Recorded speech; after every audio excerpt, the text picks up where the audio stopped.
Hello, and welcome to channel Negative 1877 News. Today, we will be discussing all that is happening in the United States right now. Our news today will be covered by Connie, Jesse, Maddie, Tavi, and Jenna. Our first topic today is the Dred Scott case. We have exclusive footage from Oprah's interview with Judge Taney.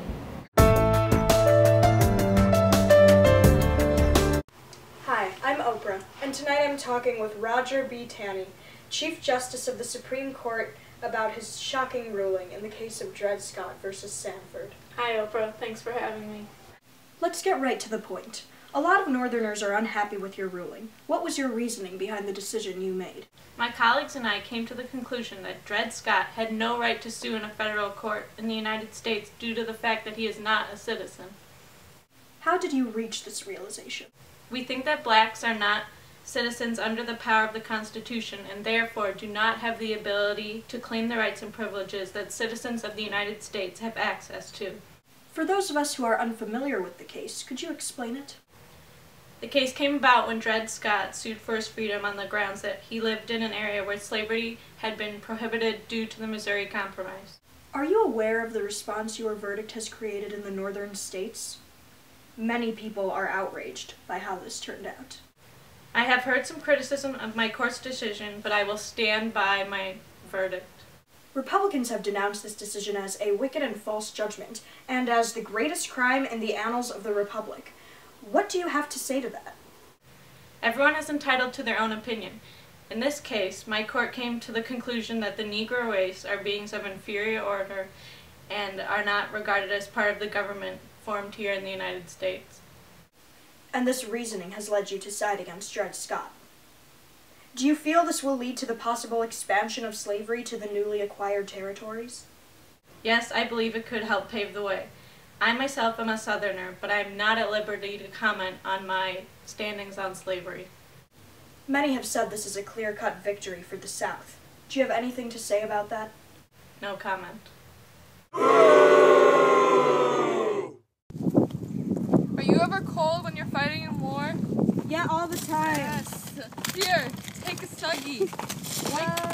They keep you warm and you can shoot guns with them. What is this? And they make you feel manly in the war. They have two colors. They have plain bluish green color and Tom Skilling color. Show the Tom Skilling colored one. Oh my god. Whoa. Now I can shooting. fight in the war and stay warm while I make other people Die. See? And here's today's weather forecast. Senator Douglas just proposed a bill to organize a territory west of Missouri and Iowa. The Kansas-Nebraska Act, as it's called, is being considered an abomination. It is permitting the possibility of slavery in an area where it was once prohibited. A large storm of settlers from New England will be coming down to Kansas.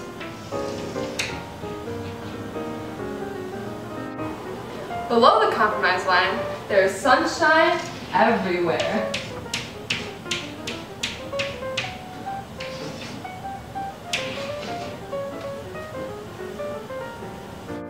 Southerners are happy at the thought of more slave states.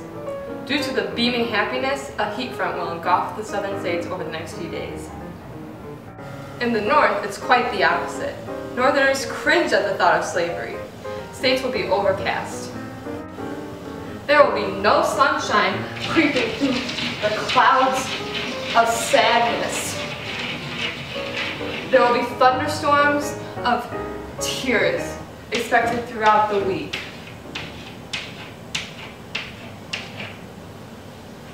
Stay classy, Antebellum America.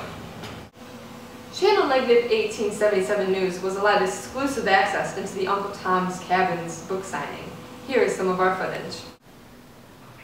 What prompted you to write the story?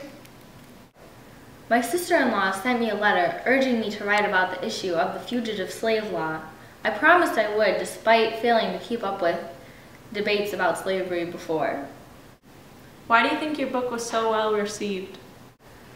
For abolitionists and Northerners, this book confirms what they already knew. For others, it may have opened their eyes.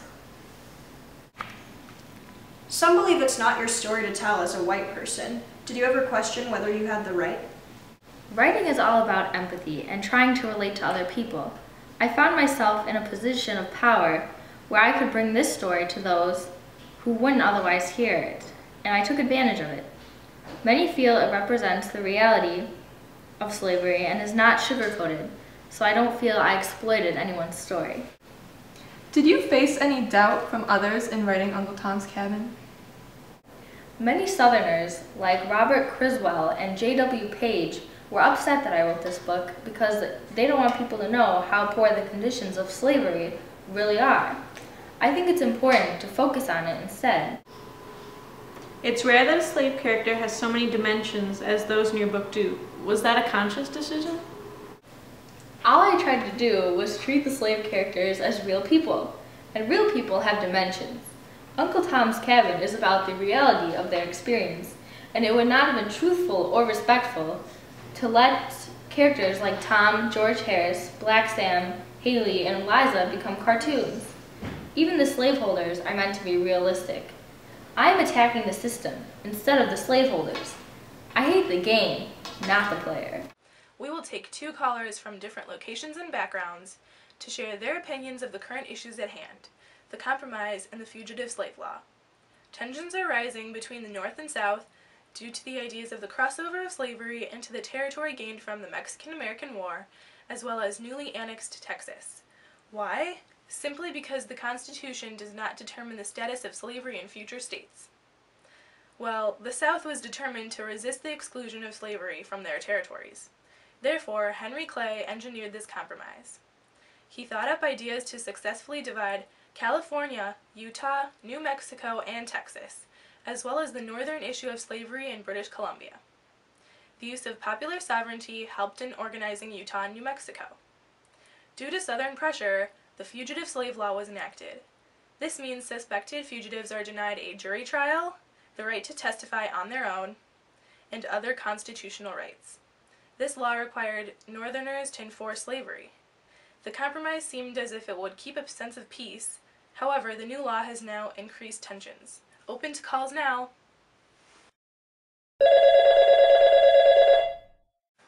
Hey there, my name is Frank Johnson. I'm from Georgia. It is obvious that compromise was achieved only because the issue of slavery in the territories had been ignored.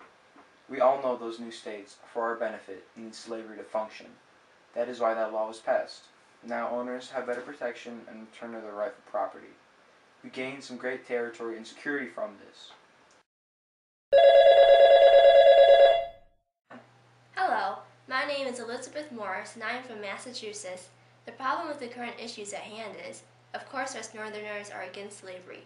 After the compromise, when all is said and done, now we need to enforce it because of this new strict law? Well, I have to say about this, it makes us bitter and enraged. The whole problem to begin with was the extension of slavery. I will just say this law is bound to be broken. Thank you, callers. Here's Jenna and Jesse with an update on John Brown's raid. During May of 1858, terror spread through Harper's Ferry as one man, John Brown, turned his ambitions into actions. As his plans to raid Harper's Ferry became finalized, he began by recruiting black fugitives from abolitionists in Canada, and with their help created a constitution for the all-black state he hoped to get out of his raid. As for his troops, they consisted of 22 volunteers. 18 of them were in charge of raiding the federal arsenal and collecting arms to give to rebellious slaves they would pick up during the attack. However, once word got out about Brown's rebellion, troops marched to the scene and cornered Brown and his men into a firehouse. The end results were Brown being captured, no rebellion from the slaves, and the death of 10 of Brown's men, including 2 of his sons. It definitely brought greater loss than gain for Brown. However, Brown's embark on Harper's Ferry outraged many Americans in his attack. He not only voiced his opinion, but also threatened the federal government. It outraged citizens and government because things had just settled after Kansas was decided not to be permanently labeled a slave state. Brown's raid aroused another division between the North and the South because the North felt sympathetic for Brown, while the South felt panic and the urge to protect slavery even more. Yes, and because of the North and South's separate opinions, more sectional tension has been brought between the North and the South. It was said that his actions so polarized the nation that it moved more rapidly towards civil war. In addition, John Brown has been proclaimed a martyr and as well as an instigator for the abolition of slavery. In his address to the Virginia court, he summed up his actions and belief when he said, "I believe that to have interfered as I have done on behalf of his despised poor, I have done no wrong but right." This has been Channel Negative 1877 News. Signing off for the first and last time.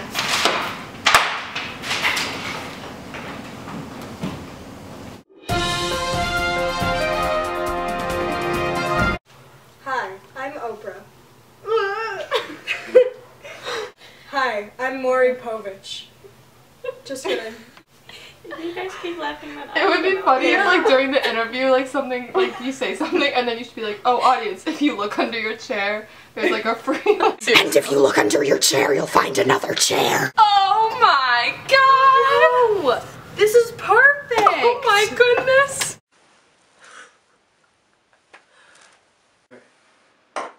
Tell Whistleblower I said hi. Hey there. Wait, do I have to look at the camera? Uncle Tom's Cabin is not about the reality of their experience. Oh, it is. Republicans have denounced the decision as a wicked and false judgment, and as the greatest crime in the annals. Nope. What does that word say? I think it's annals.